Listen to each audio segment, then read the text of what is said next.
اعوذ باللہ من الشیطان الرجیم بسم اللہ الرحمن الرحیم السلام علیکم دوستو۔ وہ سارے بڑے جنہوں نے موجودہ حکومت کو قائم ہونے میں مدد دی اپنی جگہ سر پکڑے بیٹھے ہیں۔ اتنی جلدی جھاگ بیٹھ جائے گی انہوں نے سوچا تک نہ تھا۔ فرسٹریشن پر مبنی وزیر خزانہ کے اقدامات اتنی جلدی قومی معیشت کی چولیں ہلا دیں گے شاید کسی کے تصور میں نہ تھا۔ نتیجہ یہ نکلا کہ اسد عمر کو فارغ کرنے اور ڈاکٹر شمشاد اختر کو نیا وزیر خزانہ لگانے کی سرگوشیاں آسمانوں سے نیچے اتر رہی ہیں۔ ڈالر کی قیمت بڑھنے کے حوالے سے اسٹیٹ بینک، اسد عمر اور عمران خان کے بیانات کے تضادات نے سچی بات ہے باخبر لوگوں کو ہلا دیا کہ حکومت کا اگر اب یہ حال ہے تو آگے کیا ہوگا۔ اسٹیٹ بینک کہتا ہے کہ ہم نے ایک دن پہلے وزیر خزانہ کو مطلع کر دیا تھا۔ وزیر خزانہ کہتا ہے میں نے وزیر اعظم کو مطلع کر دیا تھا، اور وزیر اعظم کہتا ہے مجھے تو پتہ ہی نہیں تھا۔ وزیر خزانہ کے اقدامات نے پارٹی رہنماؤں کی نیندیں اڑا دی ہیں۔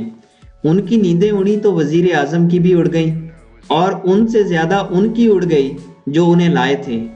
شنید ہے کہ وزیر اعظم نے اپنے بڑوں سے کئی بار کہا ہے کہ انہیں دوبارہ الیکشن کرا کے زیادہ اکثریت دلائی جائے تاکہ ان کے بندھے ہاتھ کھل سکیں اور وہ ڈٹ کر قانون سازی اور انقلابی فیصلے کر سکیں۔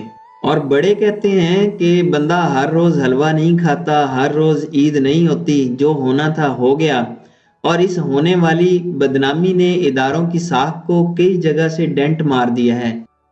اس لیے یہ سارے کام دوبارہ نہیں ہو سکتے۔ کام کرنا ہے تو اس دور میں کریں، اور ضروری نہیں کہ ہر بار آپ کو باری ملے۔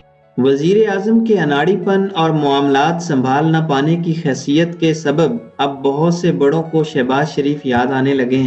غالباً وجہ یہ ہے کہ ان کے خلاف کرپشن کی گواہی دینے والا اب تک کوئی نہیں ملا۔ کئی بڑوں کی زبان سے یہ جملہ سننے کو ملتا ہے کہ وہ اتنا بیمار تھا پھر بھی اتنا کام کرتا رہا۔ ایک حلقے کی رائے یہ بھی ہے کہ اسد عمر کے فیصلوں سے صرف پارٹی اور حکومت ہی کو ذک نہیں پہنچی، ان حلقوں کی ساکھ کو بھی نقصان پہنچا ہے جن پر الزام لگایا جاتا ہے کہ انہوں نے حکومت جمانے میں مدد دی تھی۔ یہ بھی کہا جاتا ہے کہ آئی ایم ایف سے مذاکرات کے دوران پاکستانی وفد کو اندازہ ہوا کہ وزیر خزانہ پوری تیاری سے نہیں آئے، اس لیے بعض مواقع پر انہیں مناسب جواب دینے میں دشواری پیش آئی۔ اب صورتحال یہ ہے کہ کام کے انبار اور کابینہ ارکان کی نالائکی کے سبب عمران خان کافی چڑچڑے ہو گئے ہیں۔ ویسے بھی باقاعدہ کام کرنے اور دفتر چلانے کا انہیں کوئی تجربہ نہ تھا۔ وہ اپنی مرضی سے سوتے تھے، مرضی سے جاگتے تھے۔ اب تو جاگنے، سونے اور کھانے پینے کے اوقات بھی ٹائم ٹیبل کی سختی تلے دبے ہوئے ہیں۔ ایسے میں بے شمار مسائل کا انبار۔ وزیر اعظم کے مزاج کی تبدیلی فطری ہے۔ بعض باخبر بیوروکریٹ کہتے ہیں کہ خان صاحب آج کل کسی بھی بات پر کسی کو بھی ڈانٹ دیتے ہیں۔ ان میں کابینہ ارکان اور بیوروکریٹ سبھی شامل ہیں۔ نتیجہ یہ ہے کہ سمجھدار بیوروکریٹس نے مشورہ دینے میں احتیاط شروع کر دی ہے، کیونکہ مفت کی بے عزتی کون کراتا ہے۔ ذرائع کا کہنا ہے کہ وزیر خزانہ کے عہدے کے لیے لابنگ کرنے والوں میں پی پی دور کے سابق وزیر مملکت برائے خزانہ ڈاکٹر سلمان شاہ بڑے سرگرم ہیں، لیکن قرۂ فعال نگراں دور کے وزیر خزانہ ڈاکٹر شمشاد اختر کے نام کھل سکتا ہے، جو اسٹیٹ بینک کی گورنر بھی رہے ہیں۔ اس طرح انہیں دونوں جگہ کام کرنے کا تجربہ ہے۔